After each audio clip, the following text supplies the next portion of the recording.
आप सभी का आपके अपने YouTube चैनल शॉर्ट टॉक्स में स्वागत है।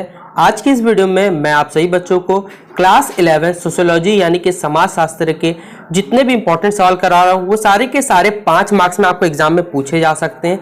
तो आप इन सभी सवालों को अच्छे से नोट डाउन कर लीजिए। इससे पहले देखिए मैंने बहुत से वीडियो सोशियोलॉजी की आप सभी बच्चों के लिए अपलोड किया हुआ है, जो सारा का सारा मेरे चैनल पर देखिए आपको अपलोडेड मिल जाएगा।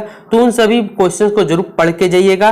फिलहाल ये 5 वाला जो 5 नंबर जितने सवाल करवा रहा हूँ उसे अच्छे से नोट डाउन कर लीजिए और एग्जाम में पढ़ के अच्छे से जाइएगा। फिलहाल अगर आपको ये वीडियो पसंद आता है तो वीडियो को लाइक करें, चैनल पे न्यू आए तो चैनल को सब्सक्राइब करें और जितना हो सके वीडियो को अपने दोस्तों के साथ शेयर करें। ठीक है, आइए हम लोग पहला सवाल देखते हैं। तो देखिए वर्तमान समय में परिवार में हो रहे परिवर्तनों की हमें विवेचना यहाँ पे चर्चा करनी। तो देखिए परिवार की संरचना और कार्यों में देखिए बहुत से परिवर्तन आए, आप भी समझ सकते हैं। पहला क्या है, आकार में हो चुका है परिवर्तन। जैसे आधुनिक काल में परिवार का आकार है वो छोटा हो गया क्योंकि इसके सदस्य में कौन कौन आते हैं, पति पत्नी और अविवाहित बच्चे ही रहते हैं। टोटल 4 लोगों का परिवार होता है जिसे आप छोटा परिवार कह सकते हैं।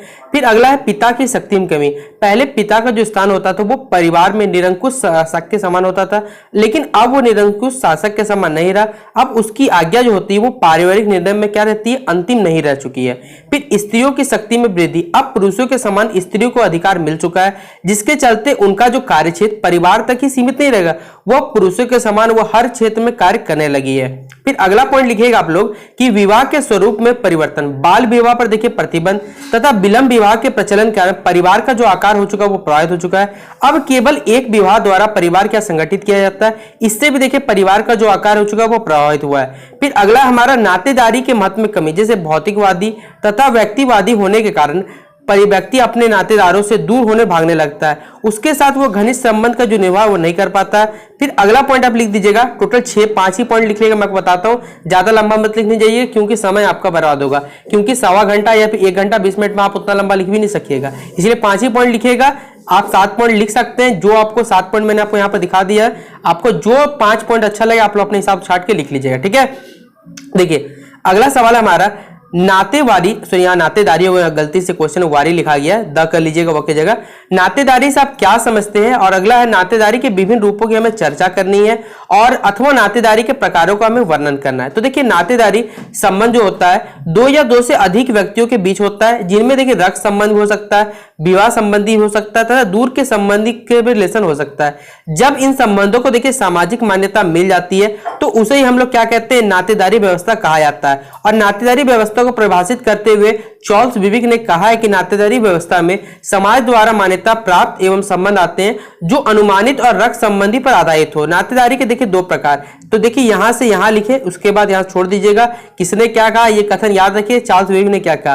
देखिए मोस्टली 2 टाइप है इसके, क्या क्या है। पहला है देखिए विवाह मूलक नातेदारी। सामाजिक या कानूनी दृष्टि से मान्य वैवाहिक संबंधों में जो संबंध प्रकट होते हैं उसे विवाह मूलक नातेदारी कहा जाता है। इस संबंध में संबंधित संबंधियों को विवाह मूलक नातेदार कहा जाता है। उदाहरण जैसे कि विवाह के बाद एक पुरुष या महिला न केवल पति या पत्नी बनता है बल्कि अन्य संबंधों का विकास करता है। एक पुरुष जो होता है पति के साथ साथ दामाद हो गया, बहनोई हो गया, जीजा, इतने सारे संबंध बन सकता है। उसी प्रकार एक महिला पत्नी के साथ पुत्रवधू, भाभी, चाची, जेठे बहुत से बन सकते हैं।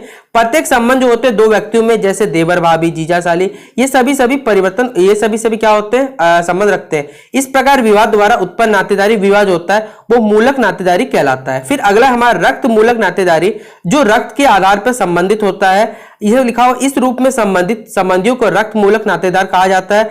उदाहरण जैसे माता पिता और बच्चों के बीच का जो संबंध होता है, फिर 2 भाइयों के बीच का संबंध या फिर 2 भाई बहन के बीच का संबंध। इस संदर्भ में यह जानना है कि रक्त मूलक नातेदारी के संबंध में सिर्फ जैविकीय तथ्य ही महत्वपूर्ण नहीं होता बल्कि सामाजिक मान्यता भी क्या महत्वपूर्ण होती है। जैसे गोद लेने की जो प्रथा है वो सार्वभौमिक मतलब यूनिवर्सल है।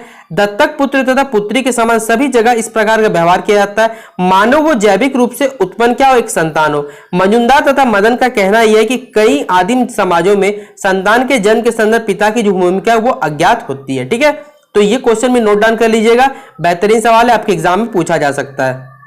अगला सवाल हमारा सामाजिक समूह क्या है, इसके प्रकारों का वर्णन करें। तो देखिए जब 2 या 2 से अधिक व्यक्ति सामान्य हितों के लिए परस्पर संबंध स्थापित करते हैं तथा एक दूसरे को प्रभावित करते हैं तो एक समूह का निर्माण करते हैं, जिसे हम लोग सामाजिक समूह कहा जाता है। और देखिए विभिन्न आचार्यों ने विभिन्न आधारों पर सामाजिक समूह को प्रस्तुत किया। जैसे लेस्टर वार्ड ने समूह को देखिए मोस्टली 2 भागों में बांटा हुआ है। पहला क्या, ऐच्छिक, जिसमें ऐच्छिक समूह वह है जिसकी सदस्यता व्यक्ति की इच्छा पर निर्भर करती है, उसे ऐच्छिक समूह का कहा जाता है, जैसे क्लब हो गया, राजनीतिक दल, ट्रेड यूनियन आदि। फिर अनिवार्य समूह में वह समूह है जिसकी सदस्यता व्यक्ति की इच्छा पर निर्भर नहीं होती है, ऐसे समूह को समझता प्राय जन्म से प्राप्ति, जैसे कह सकते हैं जाति, प्रजाति इत्यादि। फिर समनर ने भी देखिए दो समूह को अपने हिसाब से बांटा हुआ, एक अंतर समूह, एक बाह्य समूह। देखिए तो जिस समूह के साथ अपनत्व की भावना अधिक हो उसे क्या कह सकते हैं, अंतर, और जिसमें उदासीनता की भावना उसे क्या बाह्य कहा जाता है। ठीक है, तो इस सवाल को नोट डाउन कर लीजिएगा आप लोग कि सामाजिक समूह क्या होता है, इसके कितने प्रकार हो सकते हैं। ये तो देखिए स्टेटमेंट डिपेंड करता है। ठीक है, अगला सवाल हमारा, वर्तमान समय में देखिए परिवार में हो रहे परिवर्तनों की हमें क्या करनी, विवेचना करनी। तो देखिए यहां लिखा हुआ पढ़ सकते हैं कि परिवार की संरचना और कार्यों में निम्नलिखित परिवर्तन हुए हैं। पहला, आकार में परिवर्तन।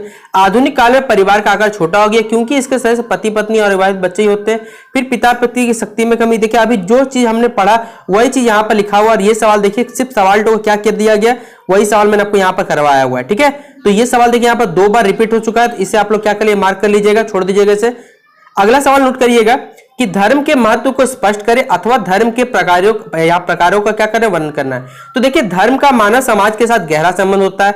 भारतीय सामाजिक संस्थाओं में इसका जो स्थान होता है वो केंद्रीय रहा है। धर्म मानव जीवन में संबंधित निम्नलिखित कार्य करता है, जैसे कर्म का वास्तविक जो स्रोत होता है वो कर्म ही धर्म है।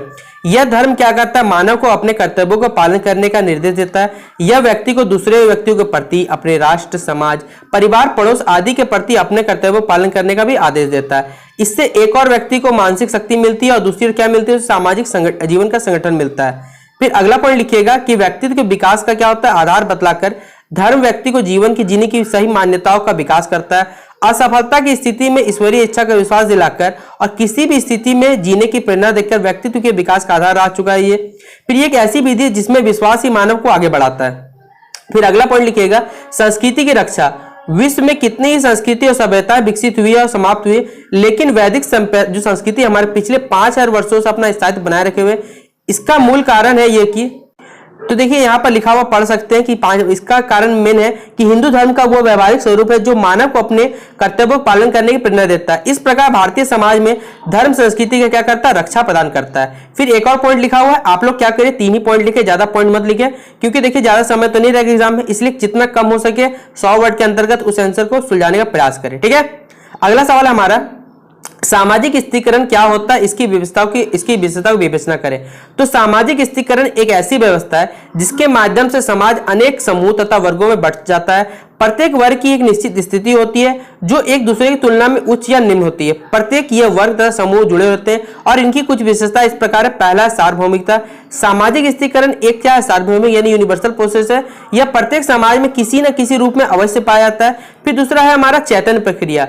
यह एक चैतन्य प्रक्रिया, इसका जो निर्माण होता है जागरूक दशा में योजनाबद्ध रूप से किया जाता है। साधारणतः यह क्या होता है, कार्य विभाजन द्वारा किया जाता है। फिर अगला हमारा समाज का विभाजन। सामाजिक स्थिरीकरण समाज को विभिन्न वर्गों में विभाजित करने की व्यवस्था होती है। इसका जो मेन देखिए मोटिव हो सकता है, इसके द्वारा समाज अनेक उच्च से निम्न वर्गों में बांटा जा सकता है तथा प्रत्येक वर्ग की निश्चितता होती है। फिर अगला है क्षैतिज विभाजन। ये चौथा पॉइंट छोड़ दीजिएगा, बहुत बड़ा है, ज्यादा पढ़ा मत लीजिएगा। ये 5वां 6ठा पॉइंट लिखिएगा कि श्रेष्ठता एवं अधीनता का संबंध। यह समाज को उच्च और निम्न अनेक वर्गों में बांटती है, लेकिन यह वर्ग एक दूसरे अलग नहीं होते बल्कि संबंधित होते हैं। फिर व्यक्तिगत प्रक्रिया। इस जो विशेषता का उल्लेख ऑल्सन ने किया है कि उनका कहना यह है कि स्थिरीकरण एक क्या है, व्यक्तिगत प्रक्रिया है। ठीक है, तो मैंने टोटल अभी आपको 5 सवाल कराए और आपको एग्जाम में मालूम होगा कि 5 ही सवाल आने वाले हैं जो VBI बोल रहा बच्चों, आपको लॉन्ग आंसर टाइप में पूछे जाएंगे, जिनमें किन्हीं 3 का ही आपको जवाब देना है। इससे भी पहले देखिए मैंने आपको कुछ सवाल करवाया हुआ है, उन सवालों को करके जाइएगा। 5 नंबर 3 नंबर सब सवाल करवाया हुआ है, उन सवालों को जरूर देख के जाइएगा। फिलहाल वीडियो पसंद आया तो लाइक करें, चैनल पे न्यू आया तो सब्सक्राइब करें और वीडियो को दोस्तों को शेयर करें। और सबसे जरूरी बात, आप सभी बच्चों को बेस्ट ऑफ लक, आराम से एग्जाम दीजिएगा। सवाल अगर थोड़ा सा घुमा के पूछे तो याद रखिएगा, कहने का मतलब वही रहेगा, लिख के सही से आइएगा। ठीक है, तो चलिए मिलते हैं अपने नेक्स्ट लेक्चर पे।